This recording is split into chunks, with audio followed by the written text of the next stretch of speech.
Okay, folks, so we're going to do a very simple vegetarian dish that would be a great lunch or a great addition to, say, the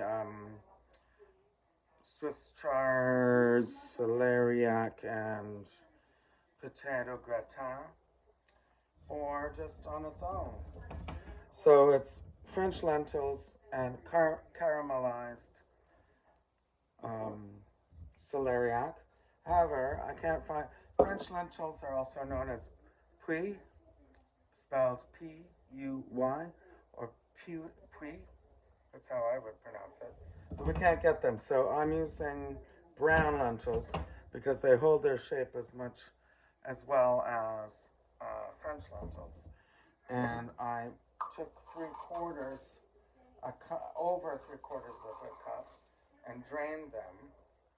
And I want to. I think that I washed them, and you pick out any pieces you think aren't um, really lentils.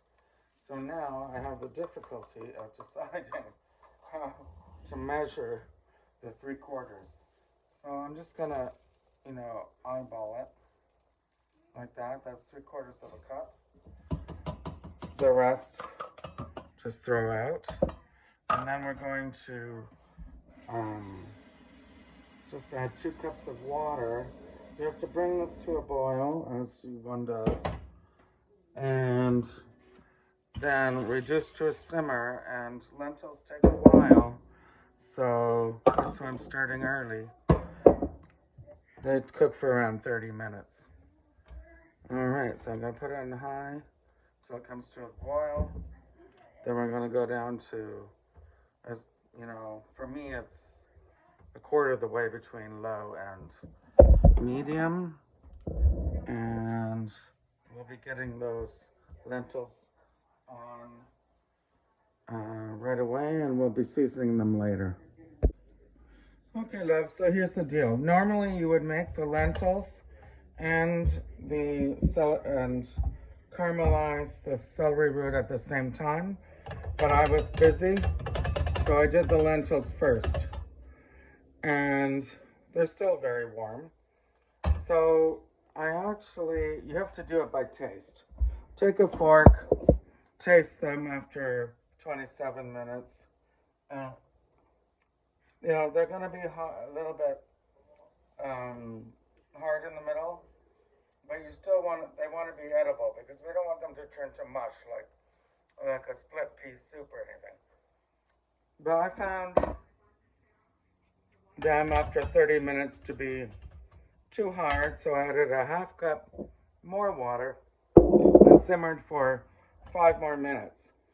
And I got some broke down and some didn't. And that's kind of where I wanted it to be. At the same time, you could have been cooking down your celery root. Then 3/4 cups uncooked lentils would amount to a medium celery roots, but this is 2 small ones. And we're going to caramelize them, but one has to recognize that caramelizing uncooked root vegetables, it actually would take a long time, but we're going to, we're not pre-cooking by boiling them. We're going to cut them into 1/2-inch slices like this, and we're going to make 1/2-inch pieces. And this would also take about half an hour at a kind of a medium heat. So I want 1/2-inch pieces. So we're just gonna go like this. And some of them are a little longer, but they're 1/2-inch thick.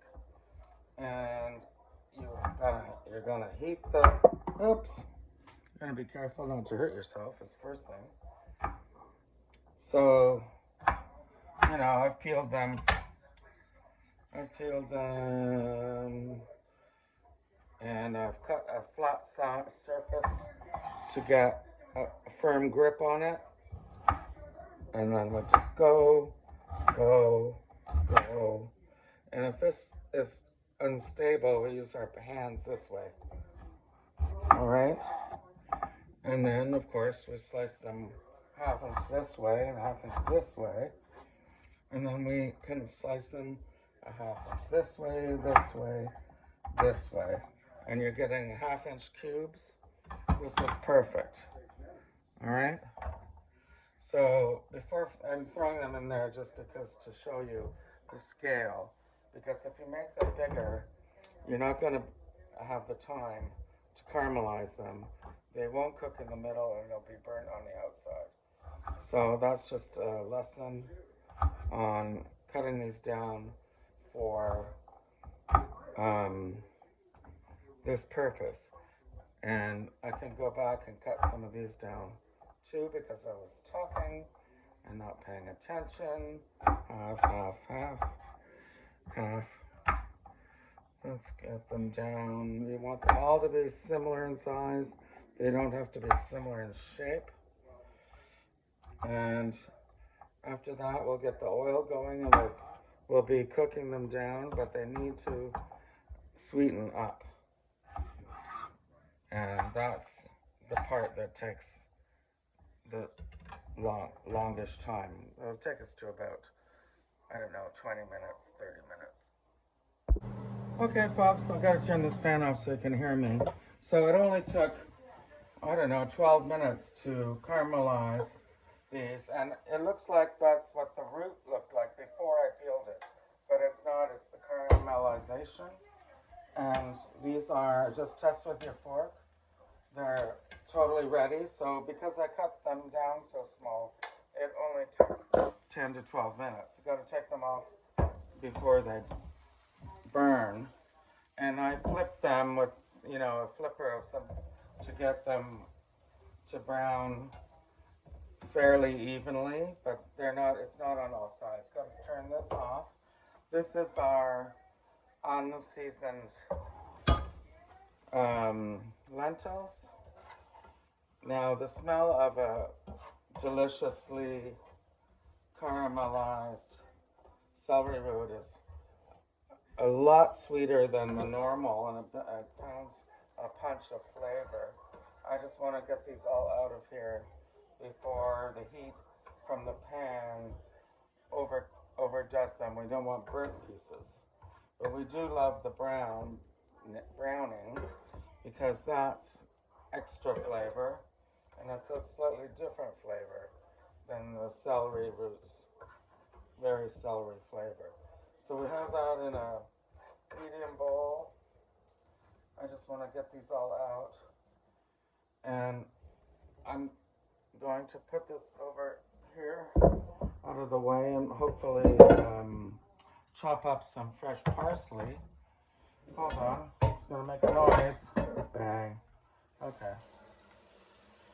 So we have, ooh, and don't burn yourself. Okay, so, oh, that's off.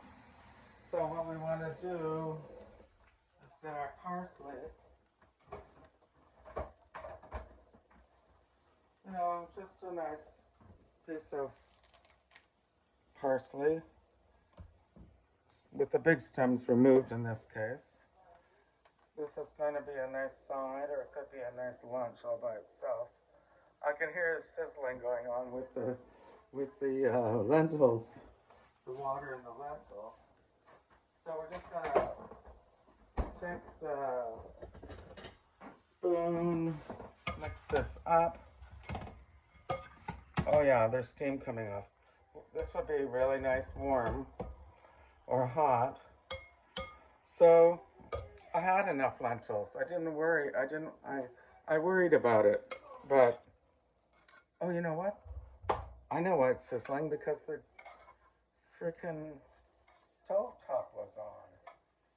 Anyway, therefore I need to get that on. I don't know why that was on.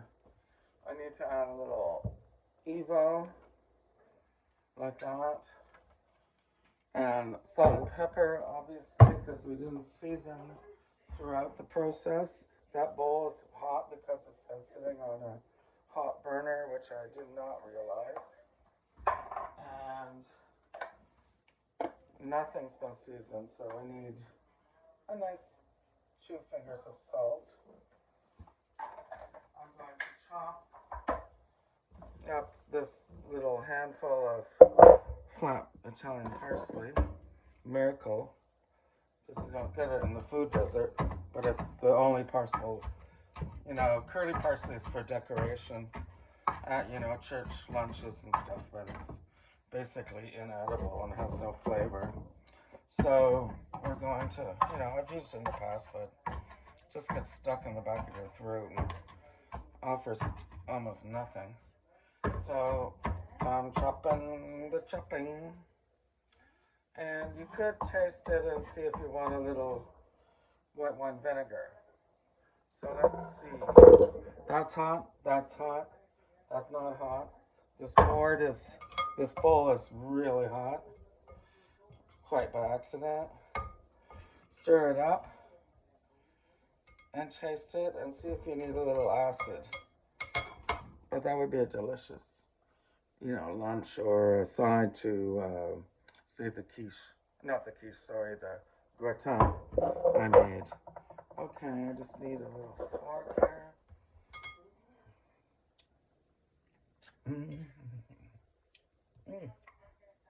Wow, it's weird. It tastes like apples. But that's the freshness. That's good. You know what I'm going to do? I'll probably put too much salt on it.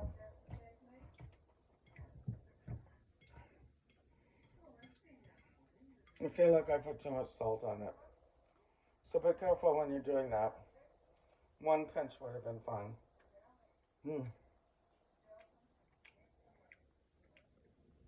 It tastes really good. I think it needs a little more Evo to keep it moist. I'm going to splash on some white wine vinegar to keep it fresh and get cut through that salt. And we're going to mix it up again. And it's a nice balance. Quite like the balance. Let's taste the balance of the celery versus the lentils. So let's just give it a taste. Oh yeah, it's better. Much better. I just want to put it up here. I'll take a film still of it.